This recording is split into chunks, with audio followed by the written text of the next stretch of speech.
वो ज़्यादा तीव्र थी, है ना, ज़्यादा तेज होने की वजह से वो ज़्यादा दूर चला गया। ठीक।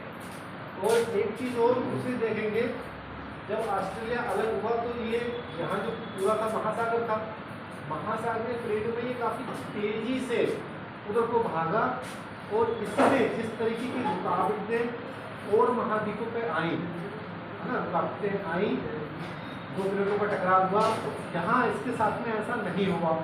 इस वजह से आप देखेंगे कि ऑस्ट्रेलिया में कोई भी ऐसा बड़ा माउंटेन नहीं है, सब कैसे हैं, बहुत छोटे छोटे, जो पहले कभी थे वो भी बहुत पुराने हो चुके हैं, यानी कि बहुत पुराना इसका जो जन्म हुआ है वो इसी के साथ में हुआ है, और तब से ये काफ़ी पुरानी स्थिति में ही है। कोई भी नई चीज़ यहाँ पर नहीं है देखने में, हमें जो महसूस होता है। ठीक है, ऑस्ट्रेलिया जो है कितने स्टेट्स में बटा हुआ है,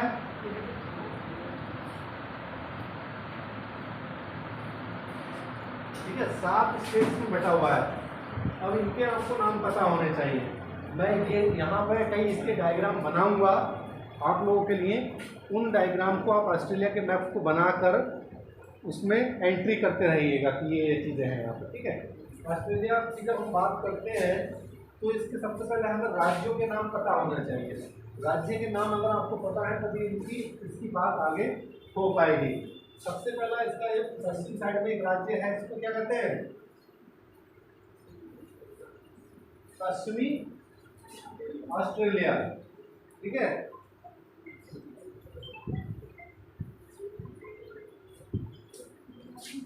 हेलो,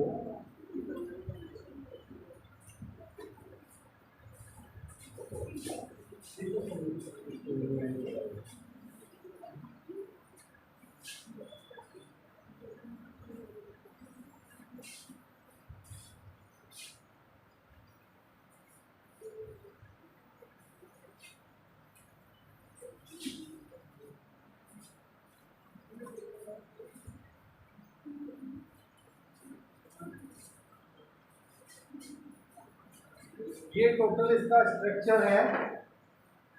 वेस्टर्न ऑस्ट्रेलिया, पश्चिमी, दक्षिणी, विक्टोरिया,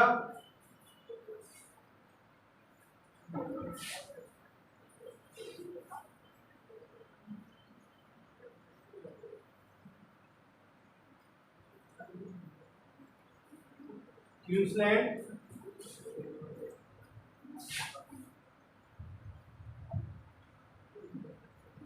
ये टोटल इसके स्टेट्स हैं।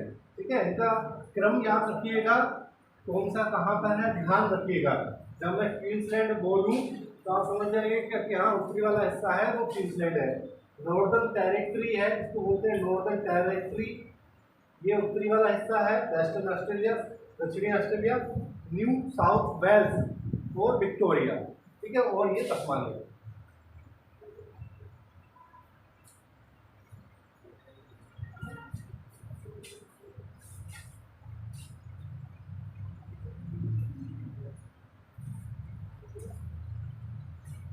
जैसे इसका नाम से आप देख सकते हैं दिख रहा हो, पश्चिमी नॉर्दर्न टेरिटरी, साउथ दक्षिणी Australia, Queensland, New South Wales और विक्टोरिया। ठीक है, तो ये क्या है, इसका प्रशासनिक डिस्ट्रीब्यूशन है। इस तरीके जैसे भारत का मैप है, भारत के हमारे जितने राज्य हैं उनको हम बांटते हैं कि कौन सा काम कहाँ पर है, तो उसी तरीके से इसका डिस्ट्रीब्यूशन है। अब इसके बाद में हम स्टेप बाय स्टेप इसके ऑस्ट्रेलिया के फिजिकल स्ट्रक्चर पर आगे बढ़ेंगे।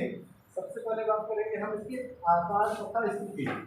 आकार तथा स्थिति, तो जैसे आप देख रहे होंगे यहाँ पर आप चाहें तो एटलस निकाल सकते हैं, एटलस निकाल लीजिए, तो एटलस निकालिए। तो जब आकार और स्थिति की बात करेंगे तो ये आपको दिख रही होगी ये लाइन दिख रही होगी बीच में, कहाँ से निकल रही है, बिल्कुल बीच में से निकल रही है। क्या कहते हैं इसको, जो ऑस्ट्रेलिया के 2 बराबर भागों में बांट देती है, क्या नाम है इसका, मकर रेखा। यानी कि मकर रेखा ऑस्ट्रेलिया के बिल्कुल बीचों बीच से निकल के जा रही है, जो उसको 2 पार्ट में डिवाइड कर देती है। अब जब 2 पार्ट में डिवाइड कर दिया तो जाहिर सी बात है जो मकर रेखा से ऊपर वाला हिस्सा होगा ये वाला, ये कैसा होगा, ट्रॉपिकल होगा, और इसके इधर वाला सब ट्रॉपिकल होगा, है ना। बात को समझ रहे हैं, ठीक है। तो ऑस्ट्रेलिया के इसकी स्थिति की बात करें तो उसका जो आधा भाग पड़ता है वो उष्णकटिबंध में और नीचे का भाग समशीतोष्ण में, ठीक है।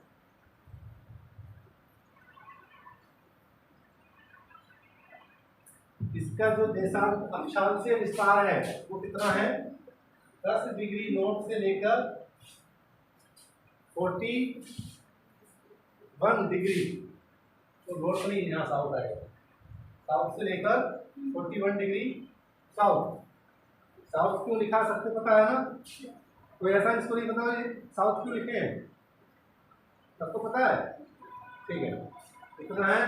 और इसका लॉन्गिट्यूडिनल 113 से लेकर 154,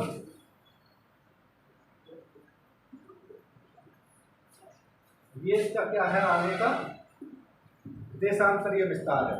अक्षांशीय विस्तार, देशांतरीय विस्तार क्लियर है क्या होता है, यानी कि यहाँ तक का जो अंतिम देशांतर है इसका वो 113 डिग्री है, इधर का 154 डिग्री है। इसका जो ऊपर वाला पॉइंट है वो 10 डिग्री है, तो नीचे वाला जो पॉइंट है वो 41 डिग्री है, ठीक है। टोटल इसका क्षेत्रफल है, लिखना सर इसको देखो ऐसे करके, जैसे मैं बोल रहा हूँ वैसे वैसे नोट करते चला। मैंने बोला आकार एवं स्थिति, तो यहाँ पर यहाँ पॉइंट भी नोट करते चले जाओ। क्या पॉइंट नोट करोगे, इसका विस्तार इतना है, ठीक है, इसका विस्तार इतना है, इसका क्षेत्रफल इतना है, ये सब चीजें नोट कर लीजिए। मकर रेखा मध्य से गुजरती है, ये पॉइंट्स नोट करते जाइए आप, ठीक है। इसका जो क्षेत्रफल है वो है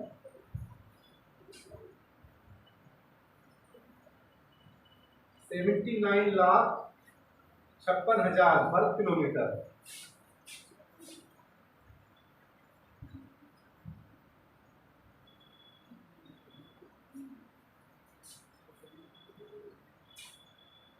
और इसकी जो आकृति है, इसको हम आकृति से बात करते हैं तो अंडाकार,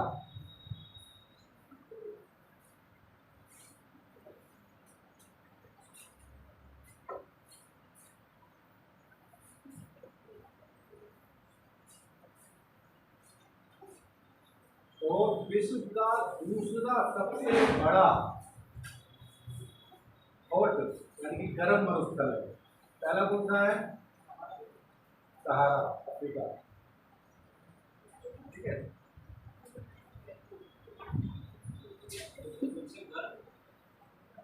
गर्म मरुस्थल है दूसरे नंबर का।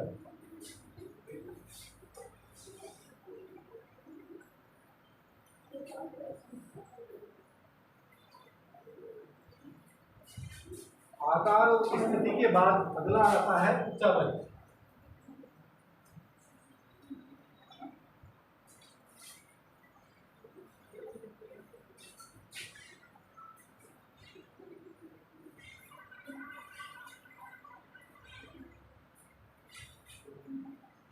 उच्चावच में सबसे पहले बात करेंगे 19,320 किलोमीटर लंबी, 19,320 किलोमीटर लंबी इसकी क्या है, कोस्टल लाइन है ये पूरी, 19,320 किलोमीटर।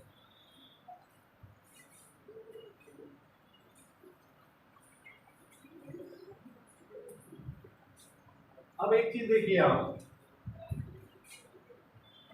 जब हम इसकी तटरेखा को देखते हैं तो तटरेखा देखने में हमको ऐसी लगती है कि बिल्कुल सीधी सीधी सी है, सीधी सीधी सी है। तो ऐसे क्या कारण हो सकते हैं कि इसकी तटरेखा सीधी है?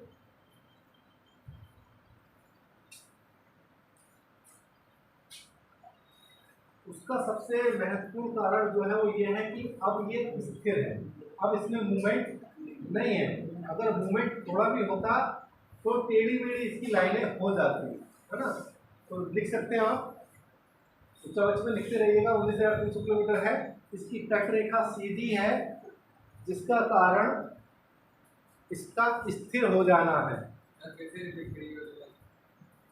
इसकी तटरेखा सीधी सीधी है, जिसका प्रमुख कारण इस महाद्वीप पर स्थिरता का होना है। अभी इसमें मूवमेंट नहीं है इसमें।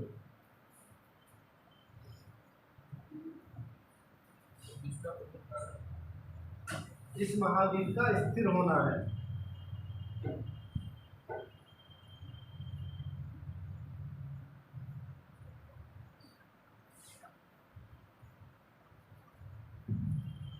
महाद्वीपीय मग्न तट का नाम सुना सभी ने? इस मैप को देखो आप ध्यान से थोड़ा सा, इस वाले को दिख रहा है, दूर से दिख रहा है सबको। इसमें जो हल्का लाइट, आपके पास एटलस होगी, एटलस खोलो, एटलस। एटलस में देखो, उस मैप को, फिजिकल मैप देखो, जिनके पास है, जिनके पास नहीं है वो लोग देखें। ऊपर वाले हिस्से को देखेंगे तो आप देखेंगे जो मग्न तट है, इसका जो मग्न तट है, देख रहे हैं, वो काफी चौड़ा दिख रहा होगा। जहां आपको हल्का स्काई कलर दिखाई दे रहा है, ऊपर के हिस्से में ज्यादा स्काई कलर होगा और नीचे के हिस्से में स्काई कलर कम होगा। तो इससे हमें क्या आइडिया लगा? हमें ये आइडिया लगा कि इसका उत्तरी वाला हिस्सा जो है वहां पर मग्न तट काफी चौड़ा है ना, और दक्षिण वाले हिस्से में उसकी चौड़ाई कम है। तो ये आपका हो गया। इसकी जो उत्तर वाला हिस्सा है उसमें 183 मीटर ऊपर वाला हिस्सा उसकी गहराई है वहां पर, यानी कि वहां चौड़ा भी है और पानी भी ज्यादा है। और नीचे वाले की जो गहराई है वो है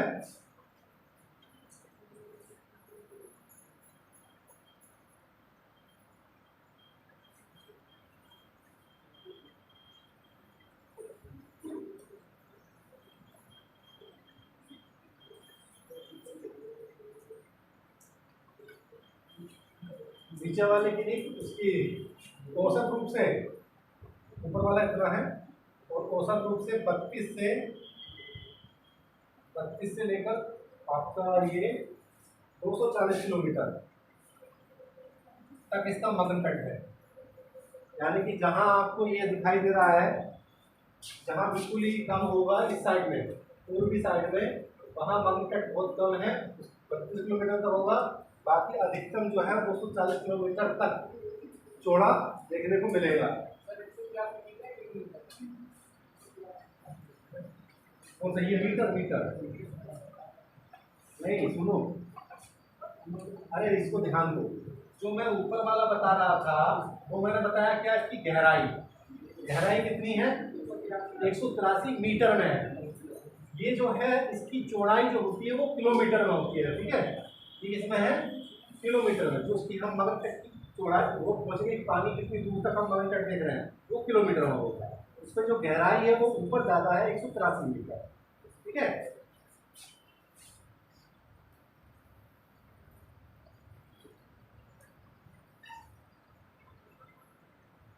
दक्षिण में जो ये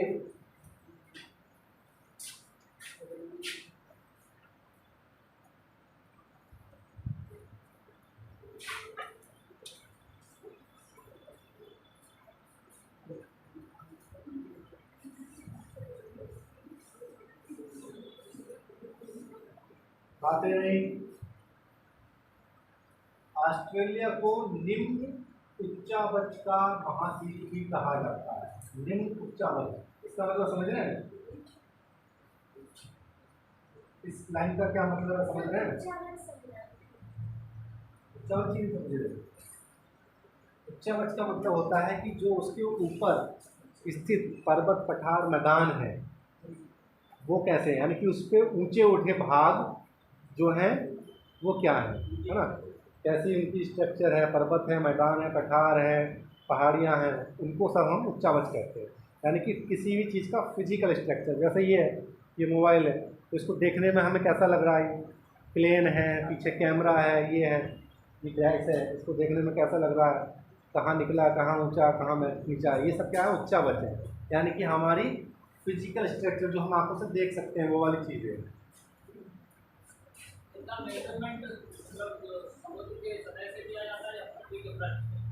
कैसे किया जाए। निम्न उच्चावच का महाद्वीप का मतलब ये है कि इससे जो ऊंचाई है, इसकी औसत ऊंचाई वो बहुत कम है ना। ऊंचे ऊंचे पर्वत इस पर देखने को नहीं मिलते हैं। जैसे एशिया में है माउंट एवरेस्ट है सबसे ऊंचा दुनिया का, उधर आपका रॉकी है, उधर एंडीज है, वो ऊंचे ऊंचे हैं। लेकिन यहाँ पर ऐसी चीज़ें नहीं देखने को मिलती है, क्योंकि हम पहले बता चुके हैं यहाँ पर क्या ये फिजिकली रूप से स्थिर है ना। इसमें कोई प्लेट टेक्टोनिक वाली गतिविधियाँ इसमें नहीं हो रही है, जिसकी वजह से ये वो ज़्यादा ऊपर को नहीं उठ रहा है, ना इधर उधर खिसक रहा है। इस पर जो चीज़ें थी वो घिस गई है, इतना ज़्यादा इस पर अक्षय अपरदन हुआ कि ये सब चीज़ें घिस गई है इसकी, ठीक है। तो इसका जो पठार है उसकी ही कुल औसत ऊंचाई कितनी है? पठारों की औसत ऊंचाई 275 मीटर है। भारत में कितनी है औसत पठारों की ऊंचाई पता है आपको? 400 से लगभग 600 मीटर है ना। तो अब इसमें और इसमें देखिए अंतर कितना ज़्यादा आ गया। वहाँ 275 तो हमारा यहाँ पहुँच जाएंगे ना। हाँ, अगर हम यहाँ से इधर पहुँच जाएंगे आपका हरिद्वार के आसपास, तो हरिद्वार के आसपास ही हमारा 275 मीटर के आसपास बैठता है ऊंचाई। यहाँ हरदोई का पता है आपको समुद्र तल से कितना है? हाँ, स्टेशन पर जो लिखा है 146 मीटर है, पॉइंट जो भी हो, तो इतना है।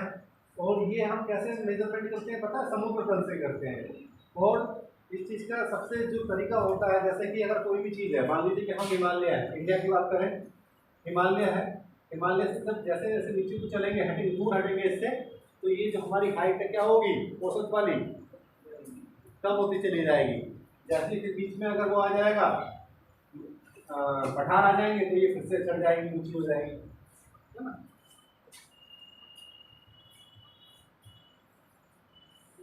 एक पॉइंट लिखिए, धरातल के 50% से भी अधिक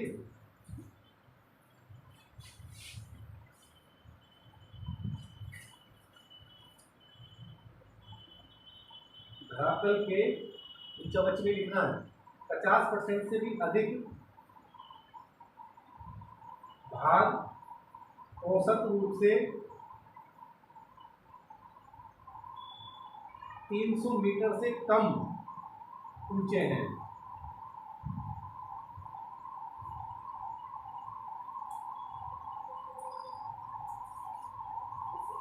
मीटर से कम ऊंचे हैं। दूसरा पॉइंट लिख लें, इस महाद्वीप के केवल 5% भाग ही, इस महाद्वीप के केवल 5% भाग ही 600 मीटर से अधिक ऊंचे हैं। केवल 5% है जो 600 मीटर से ऊपर है, बाकी सब नीचे है।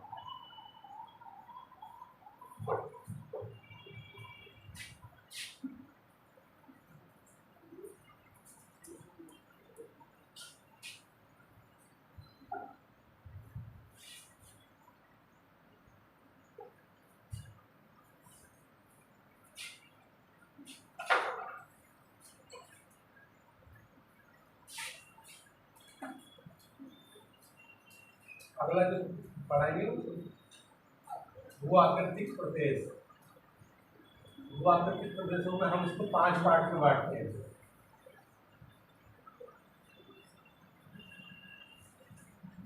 हेडिंग डाल लीजिए वो आकृतिक प्रदेश, इसको 5 भागों में बांटते हैं। नंबर 1 से 5 नाम लिख लीजिए।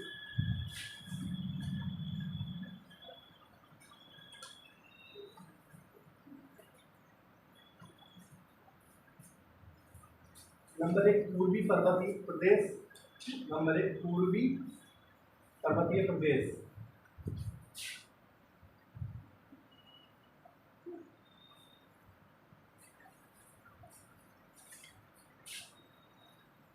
नंबर 2 पश्चिमी पठार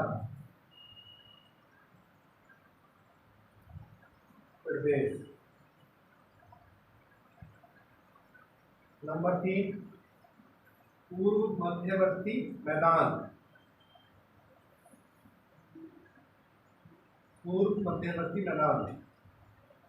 नंबर 4 तटवर्ती प्रदेश। Number 5 New Zealand.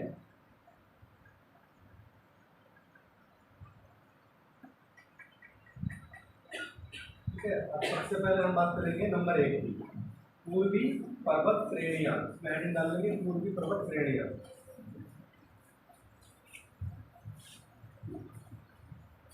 ये आपको मैप में दिखाई दे रहा है, जो मैंने यहाँ बनाया है, इसको देख लीजिएगा आप। यहाँ से लेके यहाँ तक, यानी कि यहाँ से लेके यहाँ तक एक पूरी रेंज है, इसको नाम देते हैं क्या हम, ग्रेट डिवाइडिंग रेंज।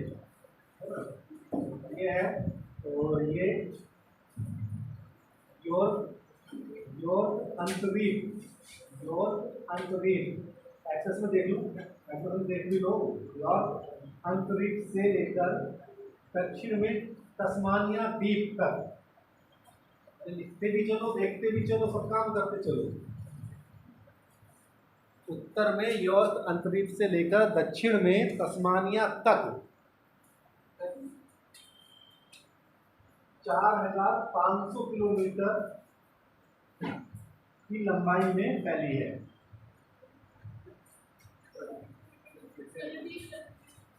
और अंतरिक्ष से लेकर दक्षिण में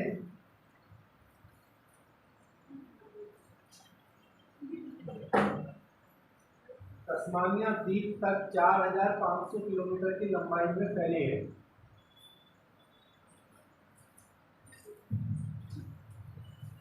यहाँ पर ये एक बीच में जल संधि है, इसका नाम जानते हैं क्या है?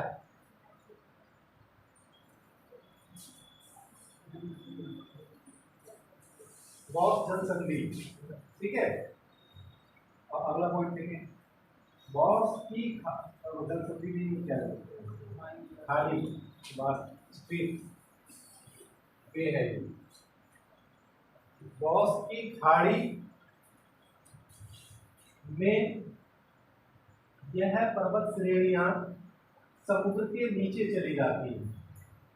यह पर्वत श्रेणियां समुद्र के नीचे, ये दिख रहा है ना, ये वाला जो हिस्सा है जो मैंने यहाँ बनाया है, ये नीचे तक आती है, लेकिन यहाँ क्या है, ये हिस्सा नीचे दब गया है, निमज्जन की यहाँ पे प्रक्रिया हो गई है, ये हिस्सा दब गया, तो ये यहाँ पर नहीं मिलेंगी, फिर जाके कहाँ निकलती है, ये तस्मानिया में दिखती है।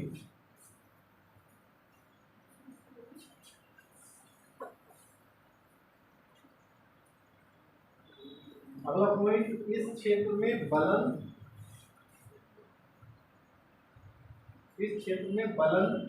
तथा भ्रंशन के कारण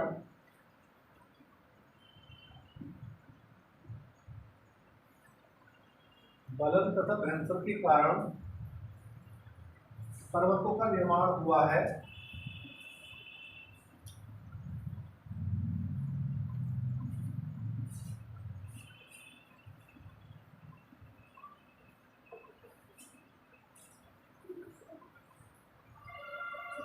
यहाँ पर अपरदन का अधिक प्रभाव रहा है।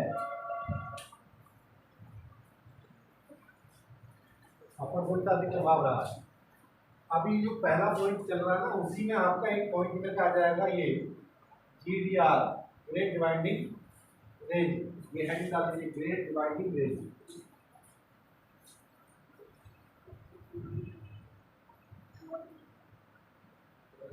Great Dividing range.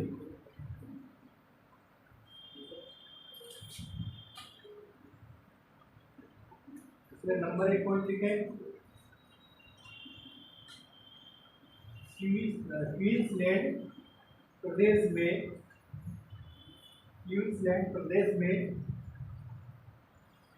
यह रेंज पठार के रूप में है। यह रेंज पठार के रूप में है।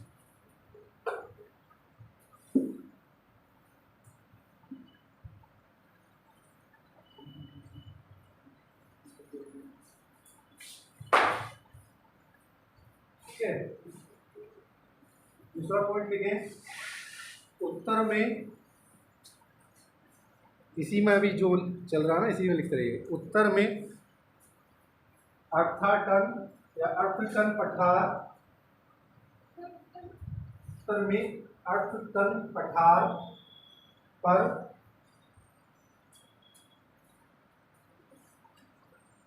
बरटल फेरे, बरटल फेरे,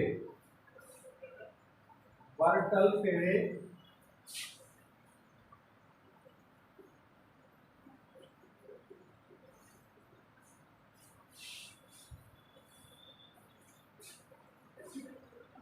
इसकी सर्वाधिक ऊंची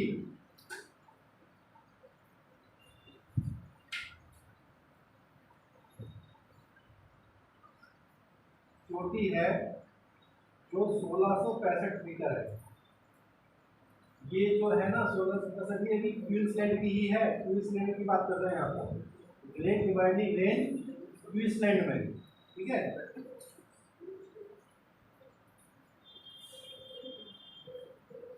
अब नंबर 2 लिखे इसी में, ग्रेट डिवाइडिंग रेंज का number 2, New South Wales, New South Wales.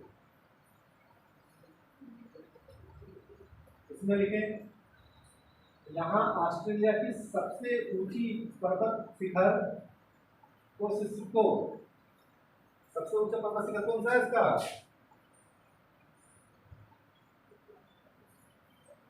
कोसिस्को।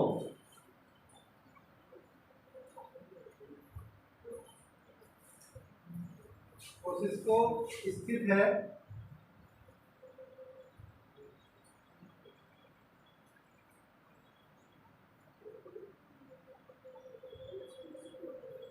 यहाँ पर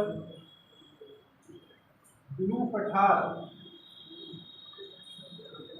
यहाँ पर ब्लू पठार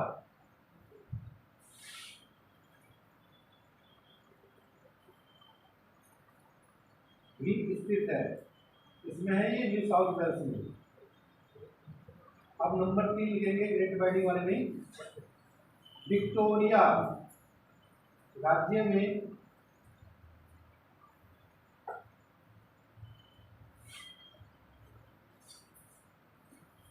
विक्टोरिया राज्य में यह पर्वत श्रेणियां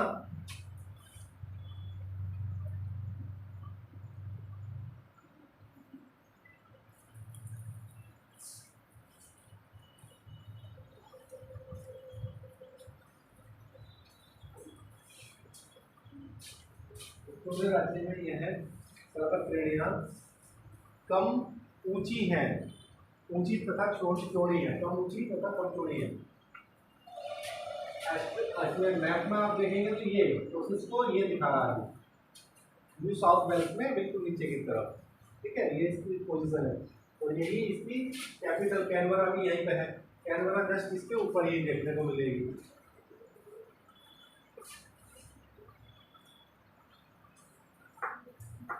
विक्टोरिया में ये कम चौड़ी है, विक्टोरिया राज्य, विक्टोरिया राज्य की पर्वत श्रेणियां जल विभाजक के रूप में कार्य करती हैं।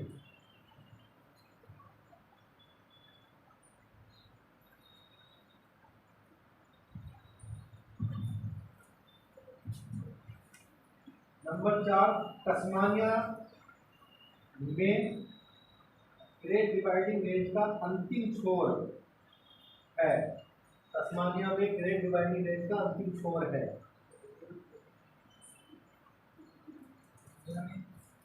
तस्मानिया में ग्रेट डिवाइडिंग रेंज का अंतिम छोर है जहां पर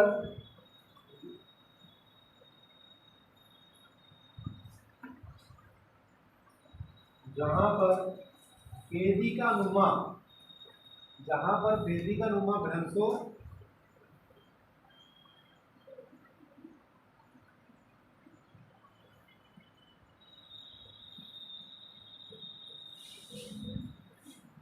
वेदिका नुमा भ्रंशों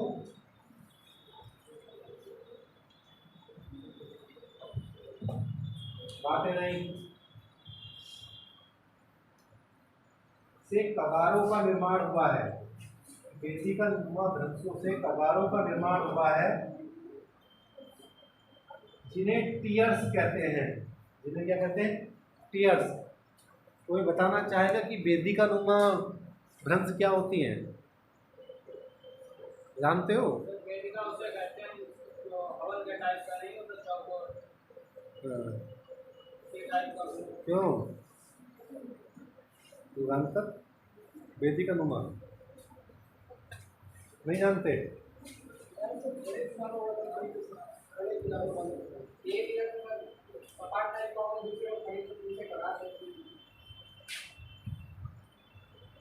इस तरीके के जो आकृति है, ठीक है? तो ये क्या है? ये कगार जैसे, ये सब क्या है? ये कगार है।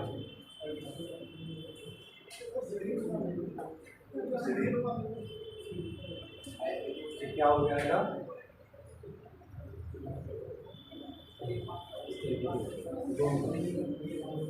बातें नहीं, ठीक है?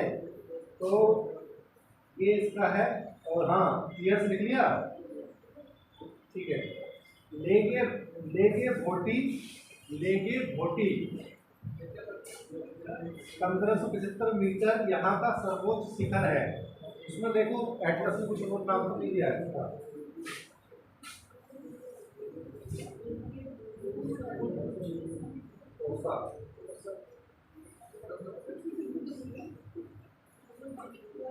वो सही दिया है 1575 वाली इसको दी गई है। ठीक है, बड़ा भी तो होगा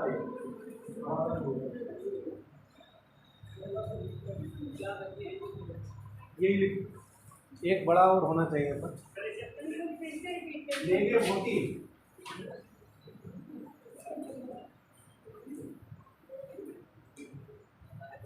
या सुनो, हमारे पास जो है यही है लिखा हुआ, और बुक में लिखा है ओसा, इसमें एटलस में आप दोनों लिख दो, है ना? अगर मान लो दोनों मिले तो ये ऑप्शन होगा ओसा, तो ओसा मार देना।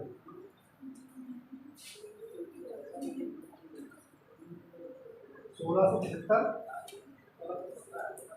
17 है तो इसलिए नहीं। माउंटेन पीक है तस्मानिया की सबसे ऊंची,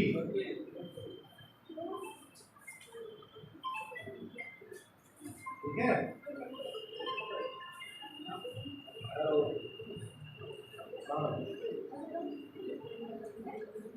ऐसा वापस आ जाएगा पेमेंट तो नहीं होगा, इसको देखो पेमेंट हो रहा है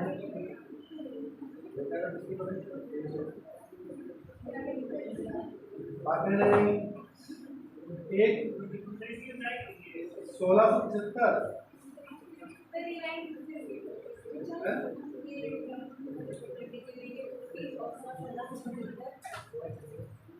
तस्मानिया की सबसे ऊंची पर्वत चोटी का नाम लेगे भोटी या ओसा 1675 मीटर है।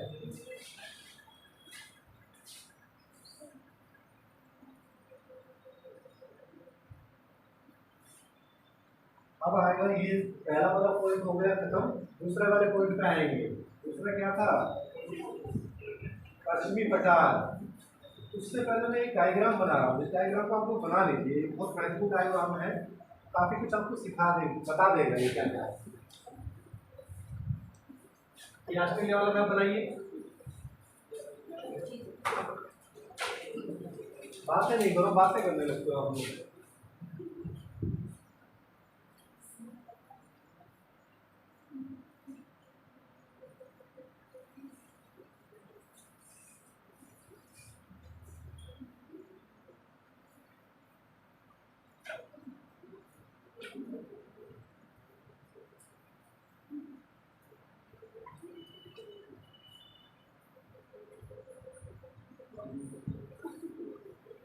दिख रहा लिखा हुआ क्या लिखा मैंने? पाकिस्तान दिख रहा है ना। और देखो जहां पठार शब्द का इस्तेमाल होगा वहां मैं पी लिखूंगा खाली, तो पठार कर लेंगे।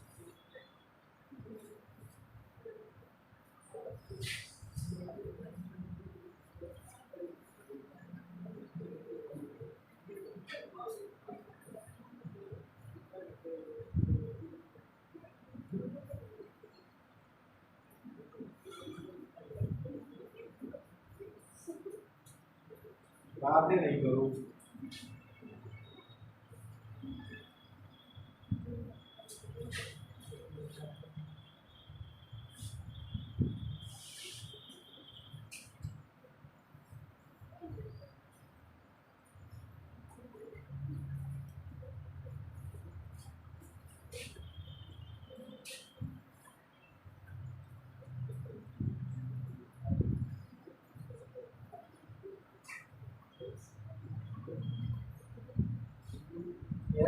Bacteria basin.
बोल।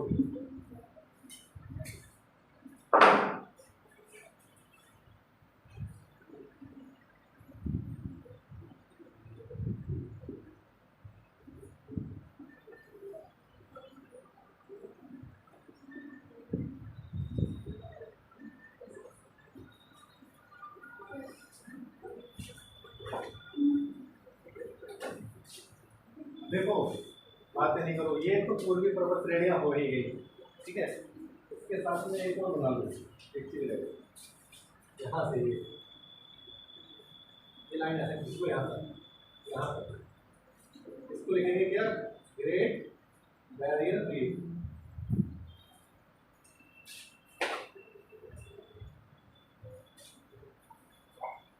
तो इसी वाले कोने में है ये वाला कोना जो है 3 नंबर,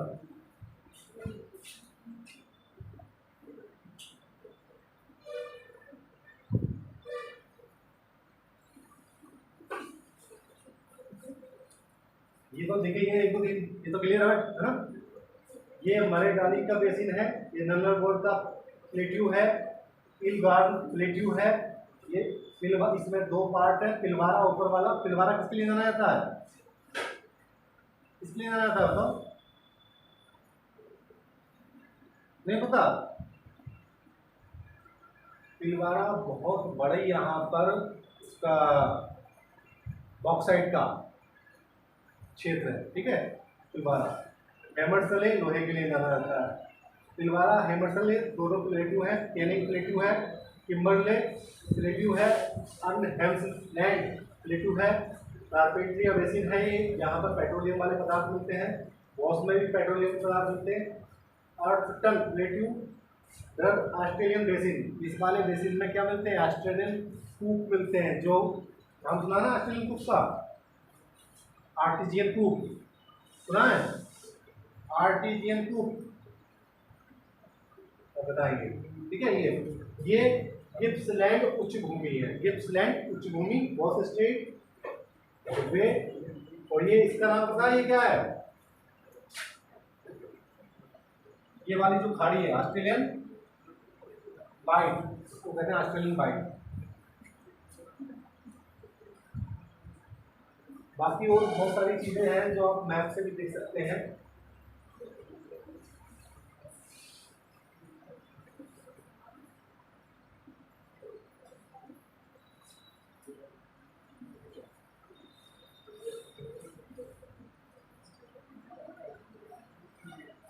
अच्छा, जब ये बनाया है तो उसके साथ में जो है ना, इनके सी और लिख लीजिए, समुद्र यहाँ है, आरापुरा सी, ठीक है, आरापुरा सी। यहाँ ये जो बॉस स्ट्रीट,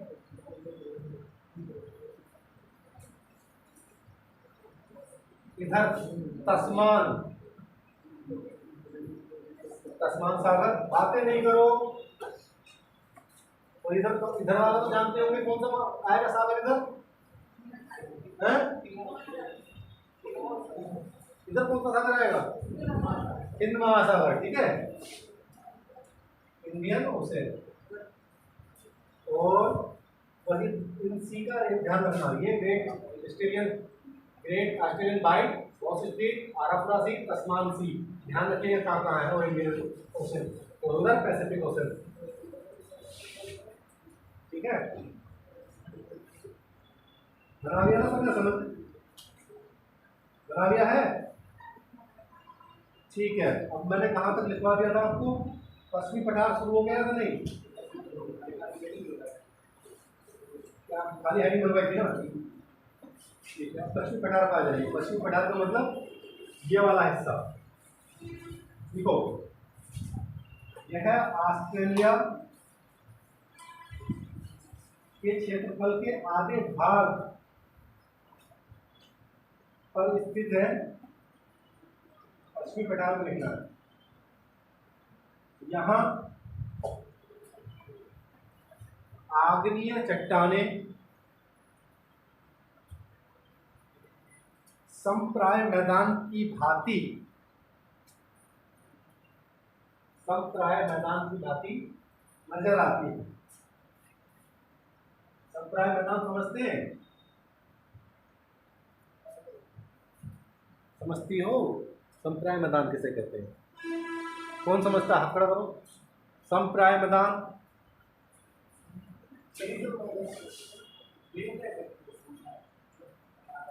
अरे पहले ऐसी कोई आकृति होगी जो उठी होगी, और आज के टाइम में वो उठी हुई आकृति केवल ऐसी दिखाई देती है, प्लेन, यानी कि पहले कभी वहां पर्वत था, आज के टाइम में वो प्लेन है, ठीक है, उसको कहते हैं समप्राय। अगला पॉइंट, इसकी औसत ऊंचाई 150 से 600 मीटर है, इसकी औसत ऊंचाई 150 से 600 मीटर,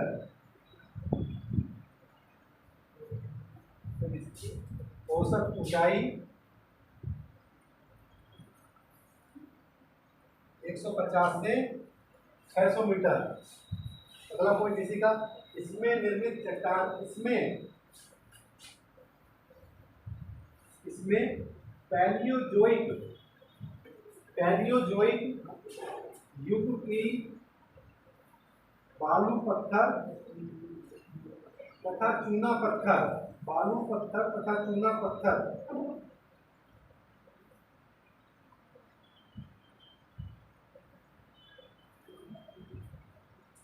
से निर्मित चट्टानों को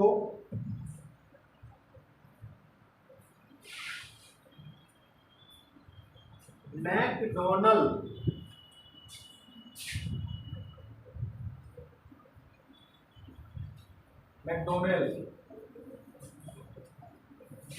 श्रेणियों के नाम से जाना जाता है।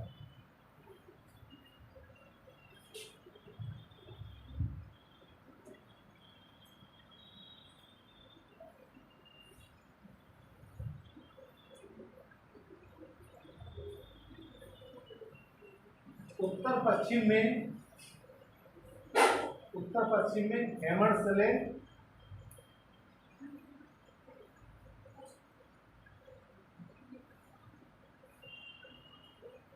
की औसत ऊंचाई 900 मीटर है तथा दक्षिण में उत्तर पश्चिम में हेमंतसले, ये वाला औसत ऊंचाई 900 मीटर है तथा दक्षिण में नल्लरबोर, ये दक्षिण में नल्लरबोर चूना पत्थर का मैदान है। नल्लरबोर चूना पत्थर का मैदान है जिसकी औसत ऊंचाई 300 मीटर है। इसकी 300 है, इसकी 900 है, इसकी 300 है। चूना पत्थर से बना है।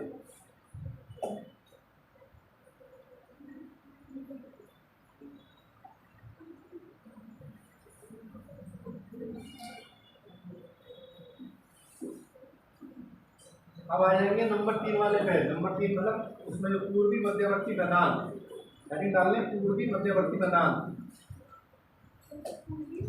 पूर्वी मध्यवर्ती मैदान, तो इस मैदान के अंतर्गत आता है आपका ये कारपेंटिया वाला क्षेत्र आता है, ठीक है। पूर्व मध्यवर्ती मैदान नंबर 1 इसमें लिखेंगे कारपेंटिया का मैदान।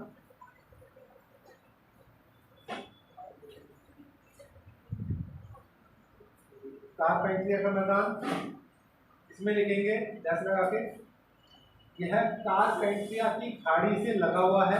ये जो बे है ये खाड़ी, इसको कारपेंटिया की खाड़ी बोलते हैं। ये ना, ये वाली जो है कारपेंटिया की खाड़ी से लगा हुआ है जिसकी औसत ऊंचाई 180 मीटर है।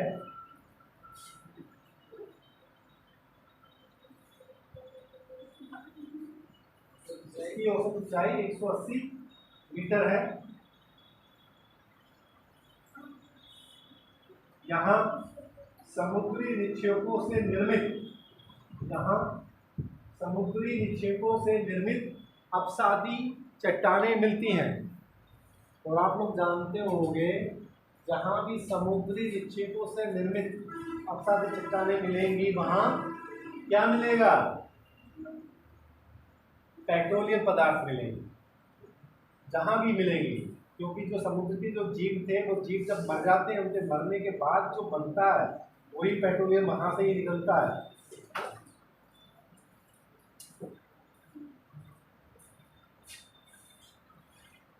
निर्मित चट्टानें हैं। दक्षिण में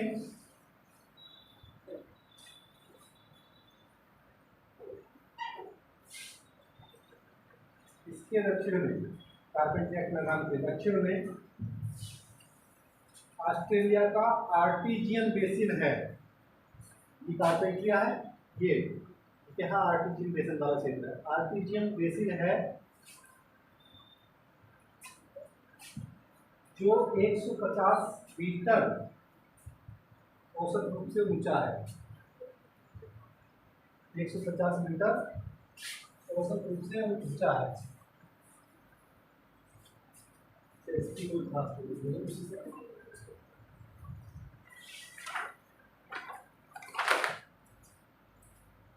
अब होता है कि आर्टिजियन बेसिन क्या है, वो बताना चाहेगा, कोई बताना चाहे तो बताए, नहीं तो मैं तो बताऊंगा क्या होता है। नहीं समझते? आर्टिजियन कूप का नाम सुना? आर्टिजियन कूप सुना तो है, याद नहीं है।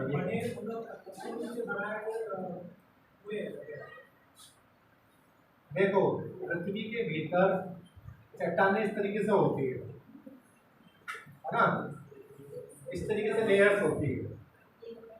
इन लेयर्स में क्या होता है, इसमें मान लीजिए इस वाले में पानी है, इस वाले में क्या है? पानी है। जो ऊपर मिट्टी है नीचे पानी है। इसमें इसके नीचे क्या है? ये ठोस है। बातें नहीं करो, ऑस्ट्रेलिया में इस तरीके की स्ट्रक्चर इस वाले सेक्शन में देखने को मिलती है कि यहाँ पर जो पानी है, इस पानी में प्रेशर बहुत ज़्यादा है, दबाव है ना। बेसिकली यहाँ सामान्य तो ऐसी मिलती है, यहाँ की स्ट्रक्चर ऐसी है। ऐसी स्ट्रक्चर होने के कारण क्या है, यहाँ जहाँ पर ये मान लीजिए कि इसमें पानी है, अब ये जो पानी है दोनों तरफ के पानी का प्रेशर कहाँ पड़ रहा होगा, बीच में पड़ रहा होगा ना।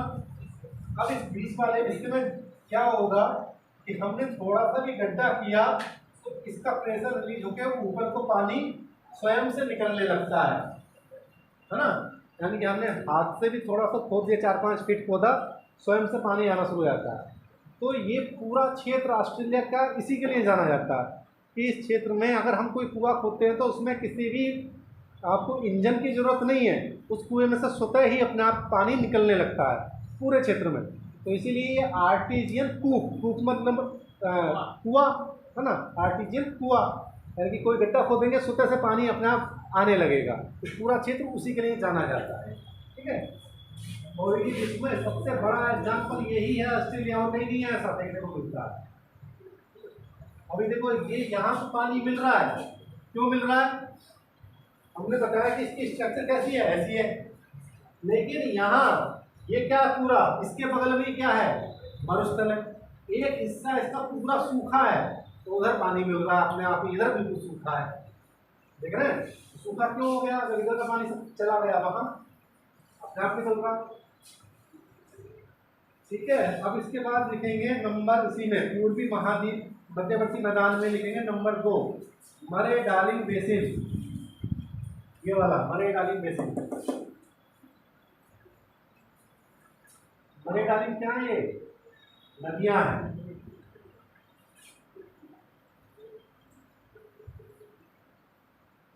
इसमें लिखिए पॉइंट, अधिकांश भाग लगभग समतल है,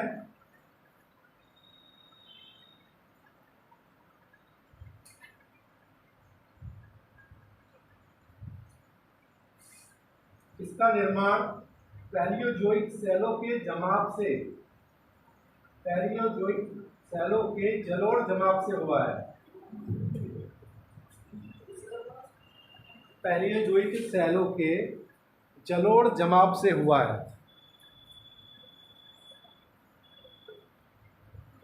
इसकी औसत ऊंचाई, पैलियोजोइक जलोढ़ जमाव से हुआ है, इसकी औसत ऊंचाई 200 मीटर है।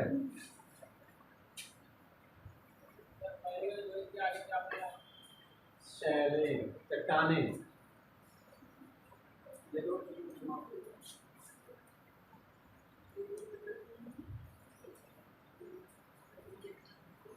भारत, ये जो भारत का अपना जो जहाँ आप लोग रहते हैं, ये कौन से युग की चट्टाने हैं, जहाँ हम रह रहे हैं, हम कहाँ रह रहे हैं, उत्तर भारत के मैदान में रह रहे हैं ना। उत्तर भारत के मैदान में कौन सी युग की चट्टाने हैं, टर्सरी युग की है ना। टर्सरी युग पैलियोजोइक के कई लाख वर्षों के बाद आया था, यानी कि हम जहाँ रह रहे हैं ये बिल्कुल नई चट्टाने हैं। तो ये सब क्या है, ये सब पुरानी चट्टाने हैं। जितना पुराना आइटम है वहाँ पर उतना ही ज़्यादा क्या संसाधन। तो ये संसाधनों की दृष्टि से बहुत महत्वपूर्ण है ऑस्ट्रेलिया। हमारा भी जो दक्षिण वाला भाग है वो क्या है, पुराना है, तो सेल्फ है दक्षिण वाला भाग। उत्तर वाला भाग हमारा नया है। तो दक्षिण वाला भाग हमारा जाना जाता है किसके लिए, खनिजों के लिए जाना जाता है। उत्तर में मिलता है क्या, यूपी में कोई खनिज मिलता है, सब उत्तर वो कहीं मिल जाता है, सोनभद्र वगैरह वो कहीं नहीं मिलता है। जितना पुरानी चट्टाने वहाँ पर आपको मिलते हैं, इसीलिए उनका महत्व ज़्यादा होता है। और ऑस्ट्रेलिया के पास तो पॉपुलेशन भी नहीं है, वो तो यूज ही नहीं करता है। अपना प्रोडक्शन का लगभग 70 से 90% हर चीज़ का ऑस्ट्रेलिया एक्सपोर्ट करता है, हर चीज़ का जो भी अपने यहाँ प्रोडक्शन करता है। तो हम अपने यहाँ के ज़्यादातर प्रोडक्शन का खुद यूज कर लेते हैं, क्योंकि हमारे पास क्या है, पॉपुलेशन इतनी ज़्यादा है कि दूसरों को हम निर्यात करने के लायक बचते ही नहीं, उसमें खा जाते हैं सारी चीज़ें। ठीक है, नंबर 3 लिखेंगे इसी में जो क्रम चल रहा है। आयर झील प्रदेश, आयर झील प्रदेश, ये है आयर झील, ये वाला हिस्सा आयर झील का, यहाँ पर इसमें ड्रेस लगा के लिखेंगे। यह है ऑस्ट्रेलिया का आंतरिक जल प्रवाह क्षेत्र है, यह है ऑस्ट्रेलिया का आंतरिक जल प्रवाह क्षेत्र है, जिसकी औसत ऊंचाई 150 मीटर से कम है।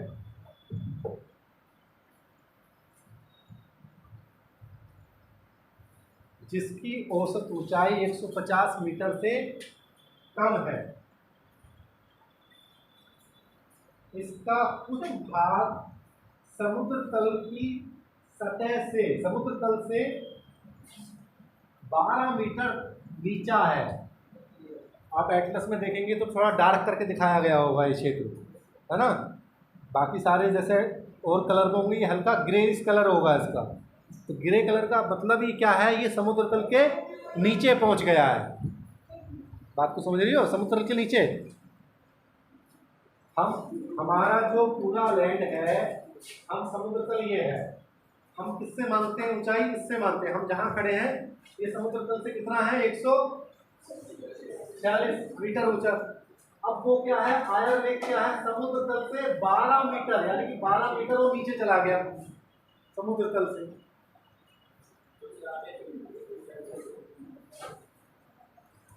इस भाग में रेतीली पहाड़ियां मिलती हैं जो 15 मीटर की ऊंचाई तक रहती हैं या बनती है। रेतीली पहाड़ियां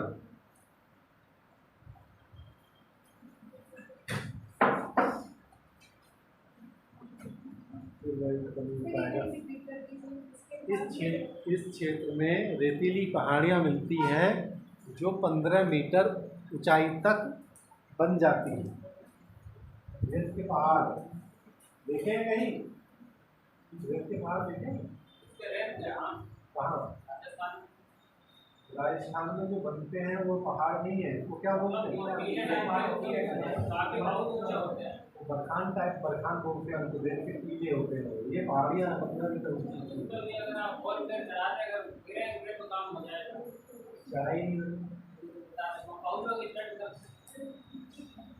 चलाएंगे, बहुत चलाएंगे।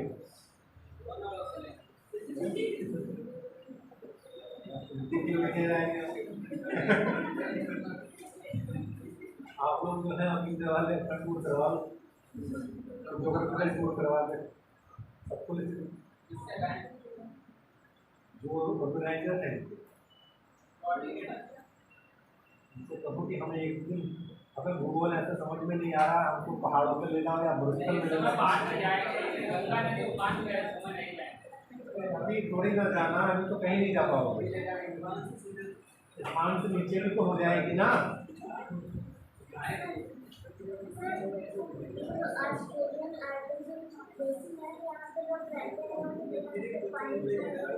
कम करते, बहुत कम। ऑस्ट्रेलिया के जहाँ जितनी भी पॉपुलेशन है ऑस्ट्रेलिया की, वो सारी पॉपुलेशन इसके कहाँ है, ये इस क्षेत्र में, ये है, और 70% तो इधर है। ये थोड़ा बहुत बीच में कोई रहता ही नहीं है, खाली है, पूरा खाली पड़ा, जाके अपना कब्जा कर सकते हो वहाँ पे।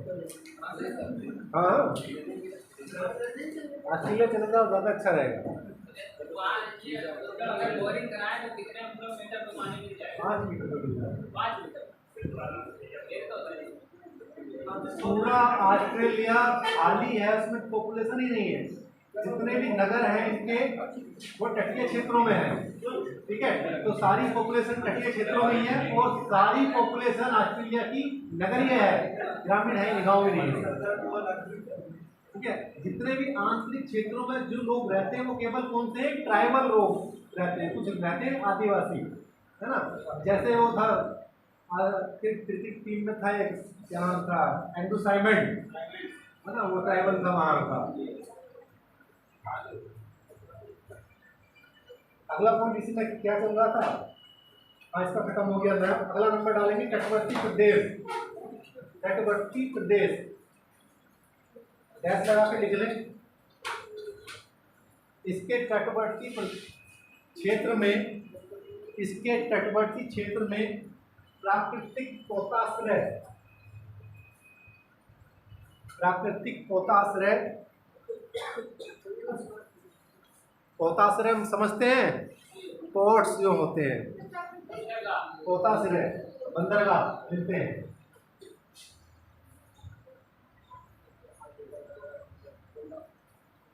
अरे पोताश्रय लिख दो, पोता,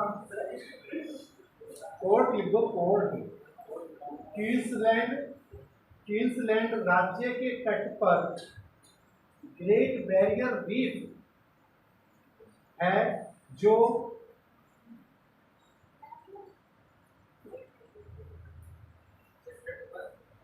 ग्रेट बैरियर रीफ है, जो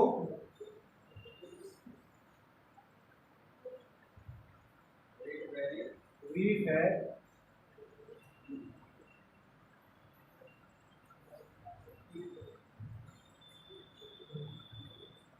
जो 24 डिग्री दक्षिणी अक्षांश से शुरू होती है।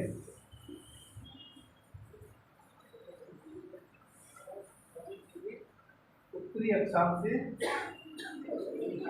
दक्षिणी अक्षांश से शुरू होती है। इसकी कुल लंबाई, एक बार क्या आइए पूछा था कितनी लंबाई है, इसकी कुल लंबाई 2400 किलोमीटर है।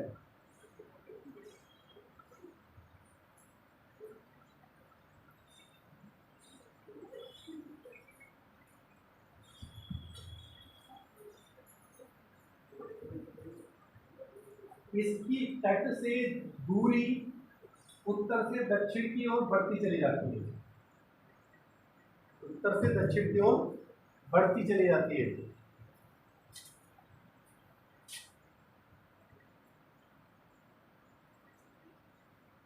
ये देख रहे हैं ना, ये देखो यहां से चली, यहां से शुरू हुई और ये इस तरीके को बढ़ती चली जाती है।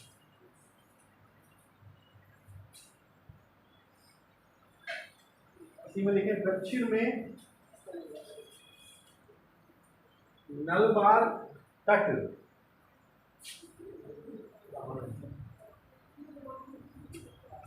दक्षिण में ये नलबार, इसका जो तट है, इसका निर्माण उमज्जन क्रिया से हुआ है। उमज्जन क्रिया समझते हैं, दो प्रकार की क्रियाएं होती हैं, उमज्जन और निमज्जन। उमज्जन का मतलब कोई ऐसा भाग जो पहले कहाँ था, समुद्र में था, और वो उठ के कहाँ आ गया, समुद्र के ऊपर आ गया है।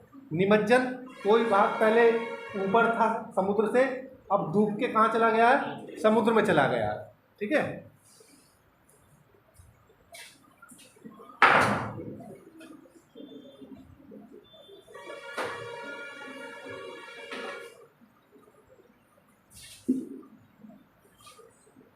फिर से एक ऑस्ट्रेलिया का मैप बना लो, इसमें कुछ लिखेंगे।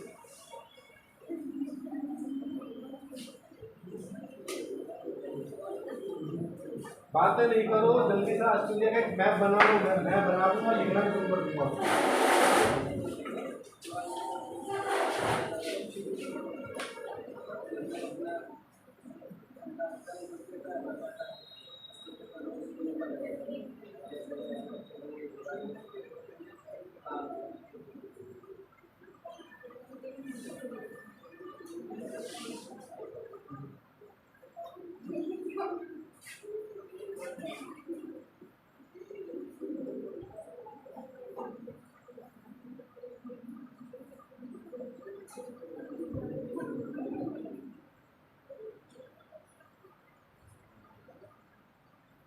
ये क्या है, इसका जल विभाजक है।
बातें क्यों कर रहे हो भाई?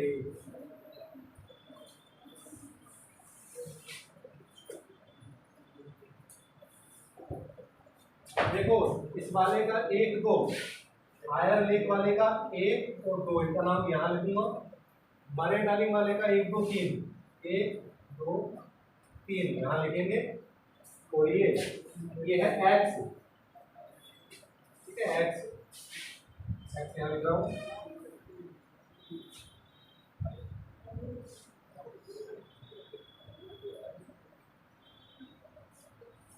सिलेंडर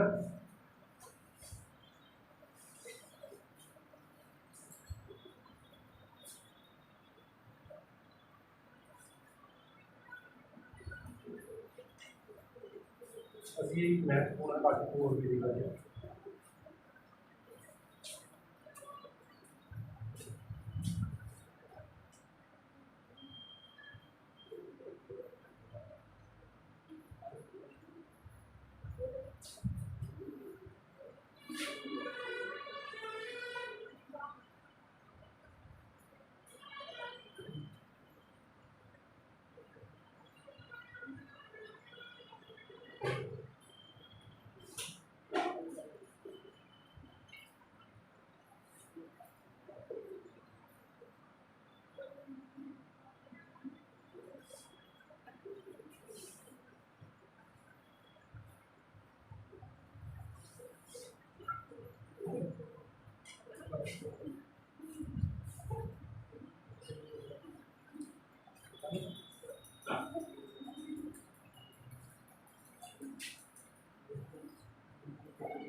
ट्राइवेंटिना,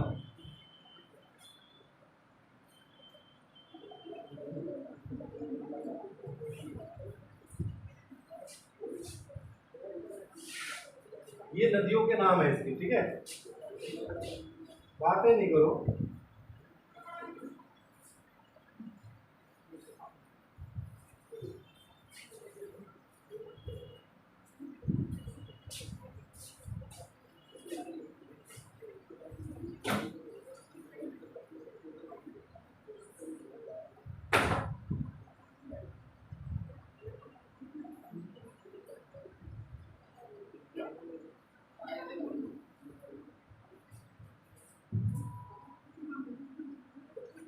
बना लिया?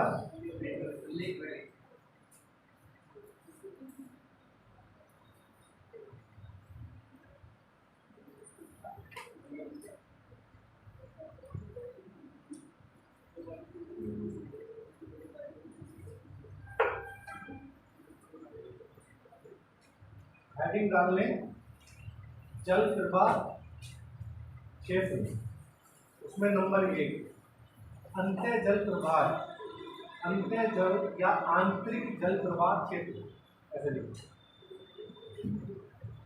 आंतरिक जल प्रवाह क्षेत्र का मतलब क्या है, किसी को पता है? या यानी कि ऐसी नदियां जो उद्गम भी वहीं हो रही है और समाप्त भी अंदर ही हो जाती हैं, समुद्र में आके अपने जल को नहीं गिराती हैं, उनको आंतरिक जल प्रवाह क्षेत्र कहते हैं। तो ये वाला जो है, ये वाला क्षेत्र, ये आंतरिक जल प्रवाह क्षेत्र है, आयर लेक वाला। तो आंतरिक जल प्रवाह क्षेत्र में लिखें नंबर 1, इनका जल आयर झील में जाता है,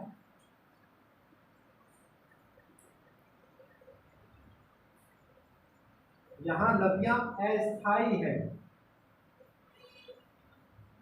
यहां नदियां अस्थायी है। अस्थायी का मतलब जब बारिश हो जाती होगी तब तो उनमें जल आ जाता होगा, नहीं तो सूखी पड़ी रहती है। नदियों का जल खारा है,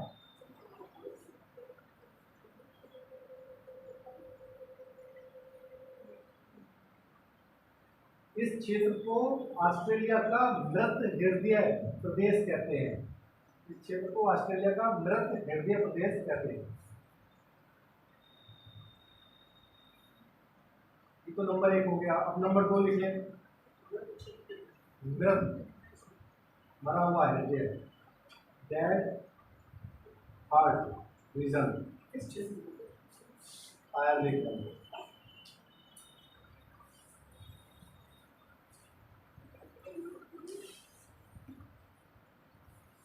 नंबर 2 मरे डार्लिंग बेसिन, मरे डार्लिंग बेसिन इसमें लिखें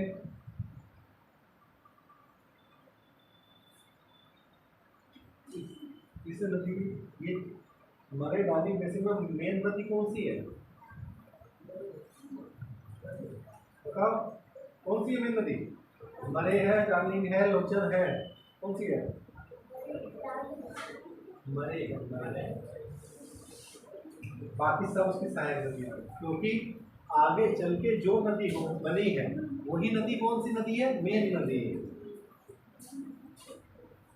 जैसे गंगा, जबकि गंगा गंगा नाम से थोड़ी ना उद्गम होती है, इसमें बहुत सारी नदियां ऊपर से मिलती होती है।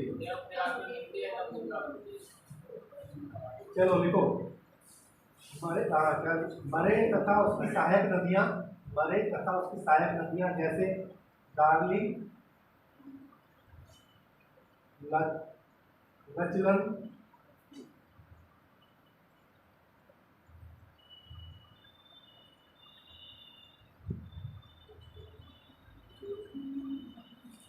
मुर्गजीवी, मुर्गजीवी, चलो छोड़ो मत लो, लाचन प्रवाहित होती हैं,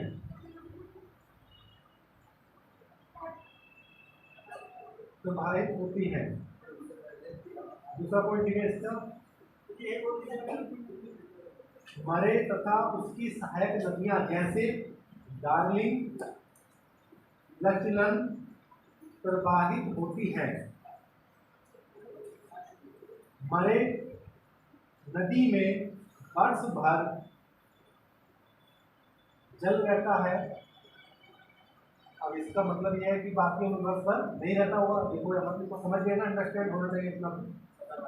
ये सदाबहानी है और बाकी में जल सदाबहानी नहीं है बाकी। अगला पॉइंट, समुद्र में गिरने से पहले मरे नदी अलेक्जेंड्रिया, अलेक्जेंड्रिया, अल्बर्ट तथा तथा कुरांग, कुरांग, कुरांग, कुरांग झील में प्रवाहित होती है। यानी कि पहले 3 झीलों में जाके नीचे आती है घूम के। ठीक है, ये 2 नदियां महत्वपूर्ण थी, इसके बारे में जानकारी आपको हो गई है। अब आ रहा है नेक्स्ट, आता है आपका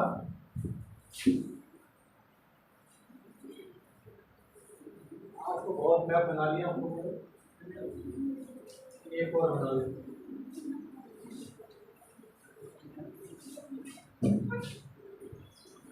बनाओ एक मैप बनाओ ऑस्ट्रेलिया का। मैं इनके नंबर लिखूंगा बाद में, साइड में लिखूंगा।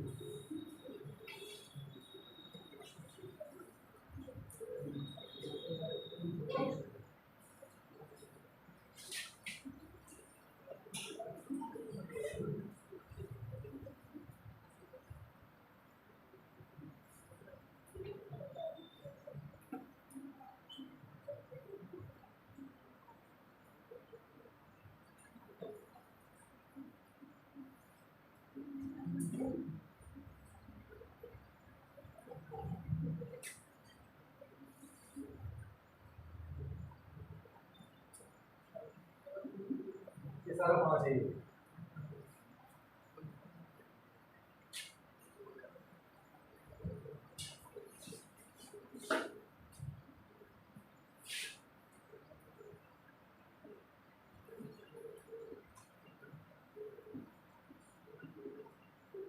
इस मैप के ऊपर लिख लेना ऑस्ट्रेलिया के जलवायु क्षेत्र, ये लिख लेना।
ये इसकी जलवायु क्षेत्र का विवरण है।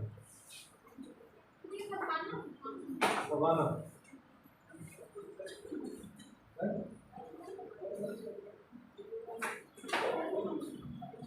ये चीन तुल्य, दो पे चीन तुल्य, 3 पे पश्चिमी यूरोप तुल्य, 4 पे भूमध्य सागरीय, 5 सवाना, 6 गर्म मरुस्थलीय। दरअसल क्लास का जो पैटर्न होना चाहिए पता है क्या, हम कल बात करेंगे उनसे। पहले फिजिकल ज्योग्राफी खत्म होनी चाहिए और क्लाइमेटोलॉजी और ओशिनोग्राफी, उसके बाद ये बर्ड ज्योग्राफी आना चाहिए, ताकि आप फिजिकल चीज़ों के बारे में पहले जान जाएं कि क्या होता है ये। जैसे ही चीन तुल्य लिख दिया, पश्चिमी यूरोप तुल्य लिख दिया, आप लोग जानते नहीं है ना। भूमध्य सागरीय लिख दिया, इसका मतलब नहीं पता है।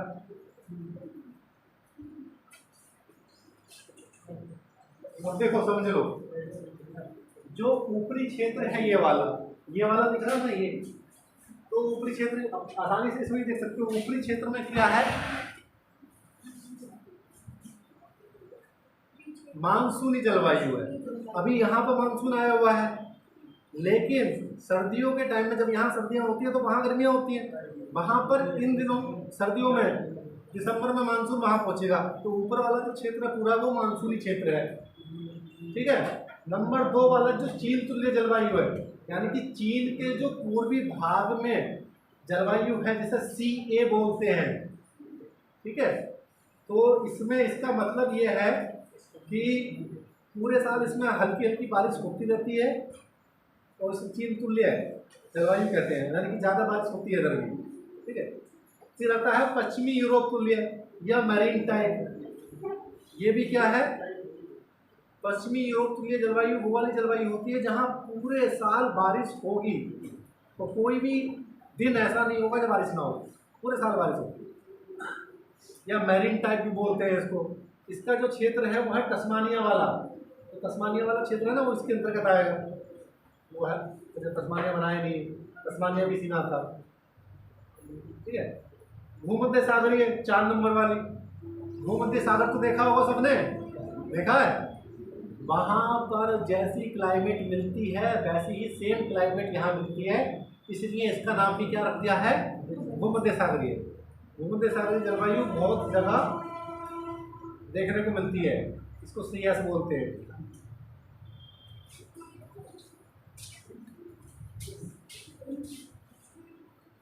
CS बोलते हैं इसको, समर ड्राई। जहाँ A लगा है उसका मतलब है बाढ़, जहाँ B लगा है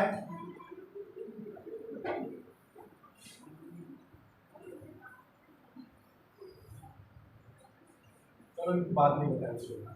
B का मतलब जो होता है बेसिकली वो क्षेत्र जो पछुआ हवाओं के क्षेत्रों के अंतर्गत आते हैं, ठीक है।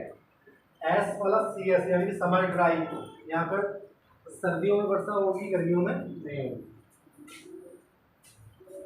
ठीक है। तो ये ऑस्ट्रेलिया का पूरा फिजिकल पार्ट हो गया है।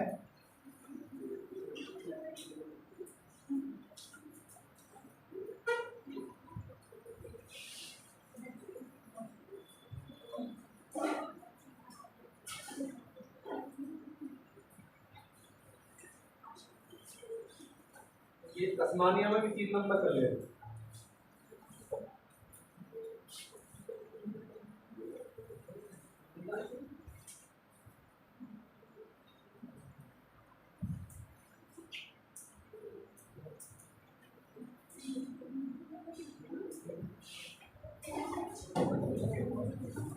बातें नहीं करो।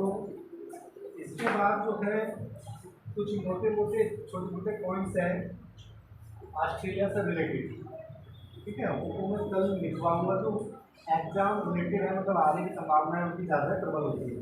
ये सारा इसका फिजिकल पार्ट हो गया। फिजिकल के अलावा जो और सेक्शन बचता है वो कल करा देंगे, इसमें कि आपकी फसलें हैं, गेहूँ कहाँ होता है, गन्ना कहाँ होता है, चावल कहाँ होता है, कपास कहाँ होती है, सब चीज़ें दिखाने के लिए कर देंगे। किसी का कोई सवाल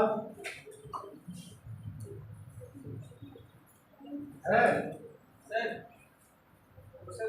होटल वाला जो था आपने बता दिया,